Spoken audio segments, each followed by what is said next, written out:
প্রতিদিনের পথ চলায় আপনাদের স্বাগত। আজকে আমি আপনাদের টিপ নিয়ে কথা বলবো, অনেক টিপ দেখাবো। আমি আসলে শাঁখারী বাজার গিয়েছিলাম অন্য একটা কাজে, গিয়ে এত টিপ দেখেছি। আপনারা তো জানেন শাঁখারী বাজারে অনেক টিপ পাওয়া যায়, বিভিন্ন রঙের, বিভিন্ন ধরনের। আমি কিছু টিপ এখানে নিয়ে এসেছি আমার নিজের জন্য এবং কিছু গিফটও করবো। সেই জন্য আমি আজকে ভাবলাম যে আপনাদের সাথে একটু শেয়ার করি। টিপ বাঙালি সংস্কৃতি এবং ঐতিহ্যের একটা গুরুত্বপূর্ণ অংশ। লাল টিপ সাধারণত নারীরা কপালে পরে থাকেন। এটি হলো সৌন্দর্য, সদবা চিহ্ন বা শুভ চিহ্ন হিসেবে বিবেচিত। প্রাচীনকাল থেকেই বাঙালি নারীরা কপালে লাল টিপ পরে থাকেন। এটি তাদের সাজসজ্জার একটি অবিচ্ছেদ্য অংশ এবং ঐতিহ্যগত প্রথা।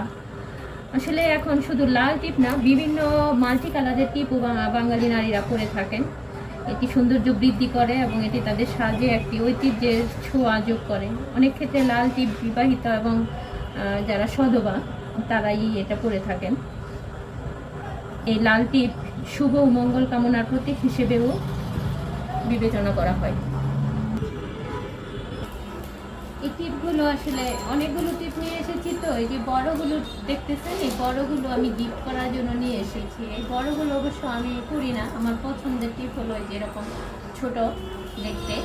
এগুলো আমি সাধারণত এই ছোটো টিপগুলো স্কুলে করি, আমার জন্য এগুলো খুব ভালো লাগে, এই ছোটো পদের টিপগুলো করতে।